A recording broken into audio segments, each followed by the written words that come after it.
한국인들 처음 만날 때 어떠세요?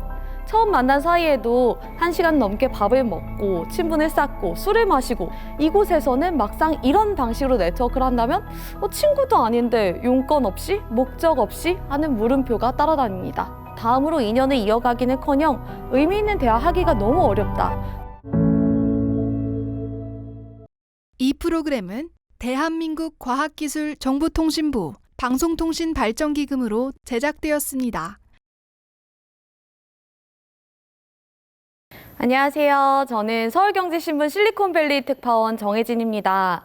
실리콘밸리에 살면서 테크업계를 취재하는 건 제 오랜 꿈이었어요. 막상 이곳에서 취재를 하다 보니 뉴스로만 접했던 일들이 피부로 와닿을 때가 정말 많아요. 올 3월에는 제가 가장 아끼던 동네 카페가 문을 닫았습니다. 체육 카페가 사라지면 루틴이 망가지는 경험들 하시잖아요.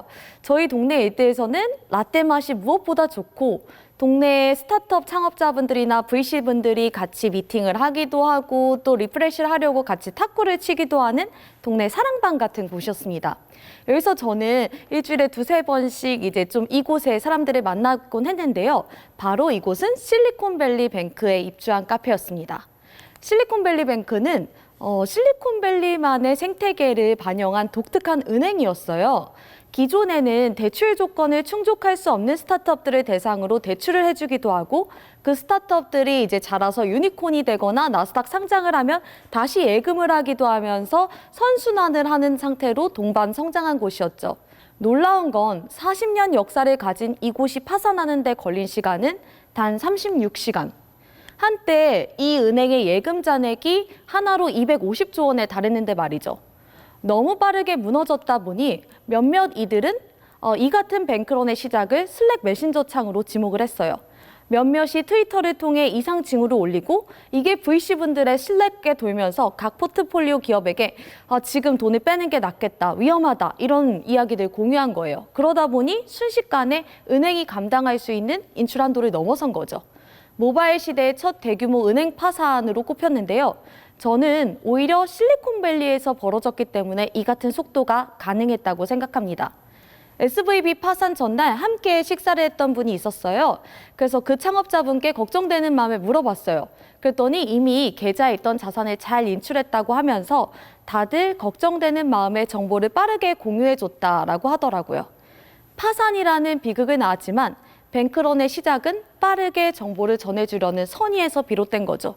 이후 저마다 빠르게 또 문제 해결을 촉구하면서 정부에서는 빠르게 이를 진압하게 되는 계기도 됐습니다. 이쯤 되면 실리콘밸리라는 곳은 사람들은 정말 다양하지만 단 한 가지 공통점, 우린 모두 실리콘밸리 사람이라는 진한 소속감을 가진 곳 같아요. 이런 말이 있어요. Silicon Valley is not just a place, it is a state of mind. 말 그대로 실리콘밸리는 단순한 지역이 아니라 일종의 마음가짐이다라는 말이 있는데요. 정말 지역적으로 이야기를 할 때는 실리콘밸리라는 말을 쓰지 않아요. 대신 샌프란시스코를 이남으로 페닌슐라 지역 사우스베이, 이스트베이 이 U자형을 베이 에어리아라고 일컫습니다. 면적은 26,390제곱킬로미터, 서울과 경기도를 합친 것보다 크더라고요. 대부분 사실 미리 생각하실 때는 빅테크들이 판교 테크노밸리처럼 모여있을 것 같은데요. 하지만 막상 여기에 와서 놀랐던 점은 구글은 분당에, 애플은 용인에, 엔비디아는 화성에, 메타는 일산에 이런 식으로 넓게 퍼져 있습니다. 사는 행정구역도 모두 달라요. 하지만 이들의 소속감은 실리콘밸리라는 점이 같습니다. 소속을 위한 코드는 바로 네트워크와 정보고요. 저는 이런 실리콘밸리에 회사 1기 특파원으로 오게 됐습니다. 연구도 없는 곳에서 베이스 캠프를 세우고 네트워크라는 인프라를 까는 작업을 해야 했어요. 그러면 뭐부터 해야 할까요? 바로 네트워크를 해야겠죠. 지난해 이제 3월 팬데믹이 끝나면서 행사들이 재개되고 본격적으로 사람들이 모이는 곳을 찾아다녔어요. 실리콘밸리 네트워크는 처음이다 보니까 아무래도 유튜브에 실리콘밸리 네트워크 빌딩 막 이렇게 쳐보면서 공부를 시작했습니다. 그래서 대부분 이렇게 말을 하더라고요. 공통점으로 화제를 만들라. 그래서 배운 대로 사람을 만나면 일단 링크드인 연결하고 이력을 보면서 공통점 찾기에 바빴습니다. 근데 대부분 공학 박사, 엔지니어 혹은 VC들이 있는 이곳에서 국내 대학을 나온 문과 출신의 기자인 저는 당연히 공통점을 찾기가 어려웠어요. 어느 날 한 펀드에서 하는 투자자 네트워킹 행사에 갔어요. 너희는 AUM이 어떻게 되니? 이런 대화로 질문을 시작하더라고요. 그래서 총 운용 자산이 어떻게 되는 거냐, 뭐 이런 건데요.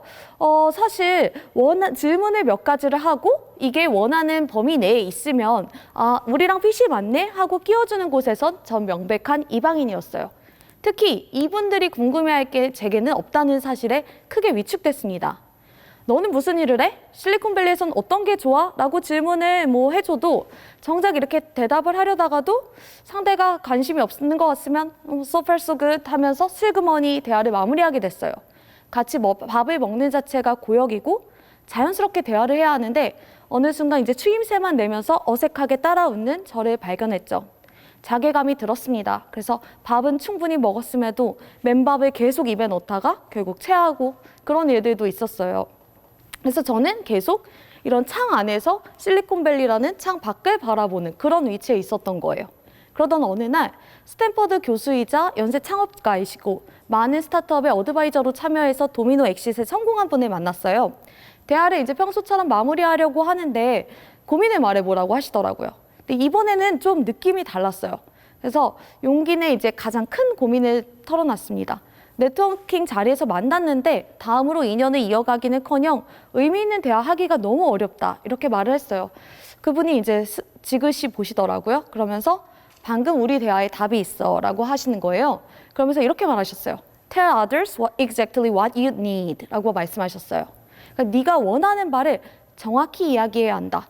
그러니까 이렇게 말씀하시더라고요. 이곳 사람들은 상대가 원하는 바를 이야기하면 자기가 할 수 있는 한에서는 최대한 도와주려고 하고 만약 안 되면 거절을 하거나 혹은 관련된 사람이라도 연결해 주려는 게 기본 자세다.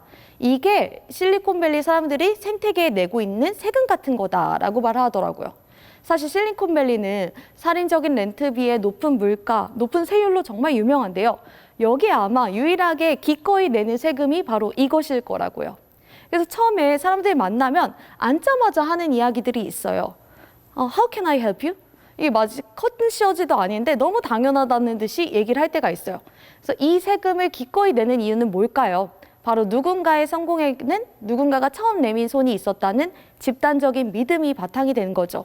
그래서 누군가가 해준 작은 조언 때문에 사업 방향을 피벗해서 유니콘으로 성장했던 사람들도 있었고 또 누군가 소개해준 상대가 새로운 기회를 가져다주는 집단적인 성공을 경험한 생태계가 바로 이곳 실리콘밸리입니다. 때문에 누군가가 풀어야 될 문제가 갖고 있을 때 이게 납득 가능하다면 흔쾌히 신속히 도와주는 게 또 이곳 문화인 거죠. 한편 화려한 이력에 고연봉, 자사주가 꾸준히 올라서 또 다른 연봉 이상을 벌어들여서 이 사람 도대체 아쉬운 게 있을까 하는 사람들조차 가려운 점이 있다면 사람입니다. 그래서 가끔 이곳 사람들은 집단적인 네트워크 포모가 있는 것 같다라고 이야기를 하기도 해요.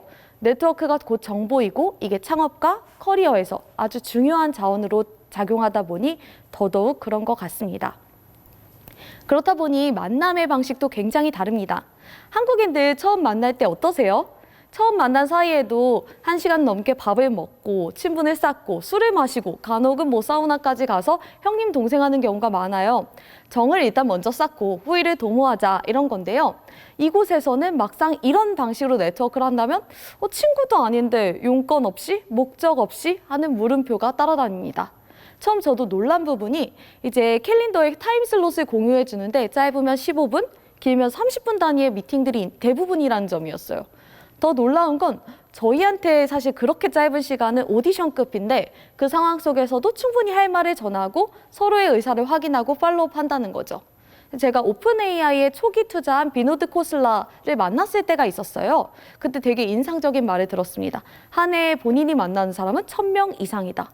이분들과 1대1 미팅을 하기도 하고 동시에 적게는 수십 명이 모이는 파이어사이드 챗, 미트업, 많게는 수백 명이 모이는 컨퍼런스 해커톤 이런 데서 일을 하면서 네트워킹을 하는 게 일상화인 이들에게 선친분, 후용건인 한국식 네트워크로 접근하는 건 아예 이해 자체가 안 되는 일이었던 거죠. 제 문제도 바로 거기에 있었어요. 한국식 네트워크 상황에서 10년간 일을 해왔던 저는 일단 용건을 먼저 말하는 게, 용건을 드러낸다는 게 굉장히 목적성 있게 느껴졌어요. 그러다 보니 사실 이 만남에서 무엇을 내가 원하고 있는지, 어떤 문제를 해결하기 위해 이 사람을 만나야 되는지 자체를 모르는 거예요. 그래서 만나다 보면 해결될 거야 라는 마음.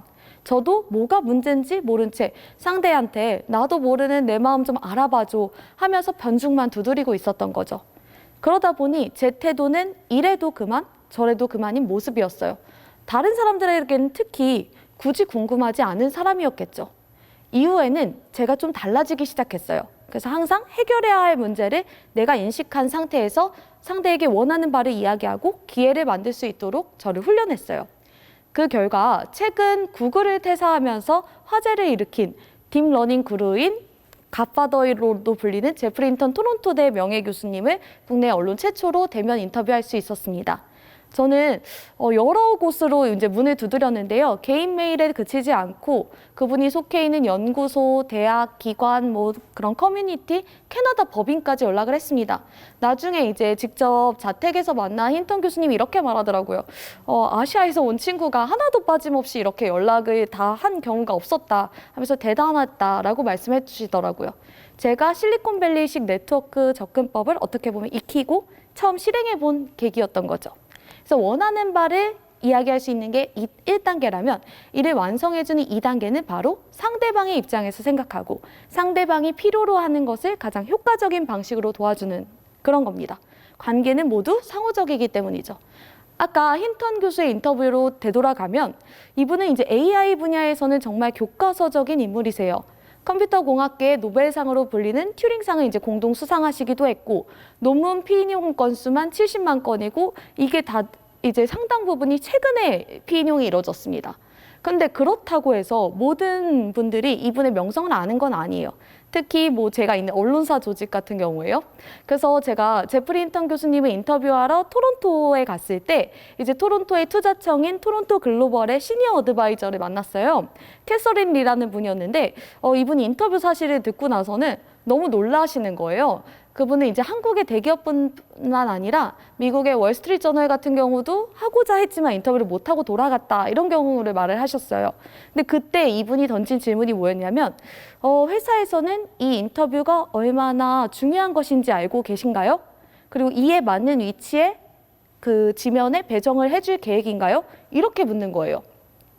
좀 새로운 질문이었어요. 근데 저도 사실 확신이 없었거든요. 그런데 얼마 뒤였습니다. 토론토 글로벌에서 저희 회사 기관 명의로 샤웃아웃 메일을 보낸 거예요. 인터뷰가 얼마만큼 중요성이 있는지 그리고 기관 입장에서도 처음 보는 사례라면서 공식 추천을 해준 거죠. 사실 제 앞에서 인터뷰 성과를 칭찬하는 거는 사실 쉬운 일이잖아요. 그런데 그에 그치지 않고 이 인터뷰가 어떻게 더 빛을 볼 수 있을까를 고민해준 마음은 오래오래 기억에 남습니다. 이후 힌턴 교수님 인터뷰는 저희 창간기념일 지면 1면에 이렇게 실리게 됐어요. 그러다 보니까 많은 화제를 이끌었고 이후에 이제 대통령께서 캐나다에 방문했을 때 AI 인재를 주제로 힌턴 교수님과 또 간담회를 진행하는 성과도 났습니다. 그래서 첨단 IT 기술에 수도 없이 많은 자본이 직결하는 곳이지만 여전히 땡큐 카드와 초콜릿으로 감사의 마음을 표현하는 곳. 거절을 하더라도 이를 빨리 알려주고 또 다른 옵션을 제공하는 그런 제안과 피드백. 이 두 가지가 계속해서 이곳을 성장하는 생태계로 만드는 이유라고 저는 봤습니다. 그래서 이 생태계에서 저도 달라지게 됐고 주변 다른 이들과 윈윈할 수 있는 기회들을 모색하고 플랫폼으로서의 역할을 찾아 나서기 시작했어요. 근데 그러다 보니 달라진 점이 사람 하나하나가 정말로 궁금해지고 그분들을 진짜로 알기 위해서 질문을 하고 한 명 한 명을 프로젝트를 한번 해볼 만한 사람, 또 다른 사람과 어떤 시너지를 낼지 궁금해지는 사람, 이렇게 여겨지는 경험을 하기도 했습니다. 제가 굉장히 존경하는 분이 있어요. 링크드인을 만든 리드 호프만 창업자인데요. 이분 사실 실리콘밸리 인싸로 불리시거든요. 근데 이분이 이렇게 말씀하셨어요. 네트워크는 클릭 한 번으로 되지 않는다. 상대방의 눈으로 세상을 보고 상대를 어떻게 돕고 상대방과 어떻게 협업할 수 있을지를 먼저 고려해라. 결국 실리콘밸리 사람들이 갖고 있는 네트워크 포모와 선한 영향력에 대한 집착은 단순히 과장이나 자기 포장이 아니라 이 생태계를 계속해서 지속 가능한 곳으로 또 실리콘밸리를 실리콘밸리답게 만들기 위한 노력에 가까운 것 같습니다. 그래서 실리콘밸리를 옮겨오고 싶다 이런 말씀 다들 하시는데요. 만약에 실리콘밸리를 옮겨오고 싶다면 오늘 당장 한번 말을 해보세요.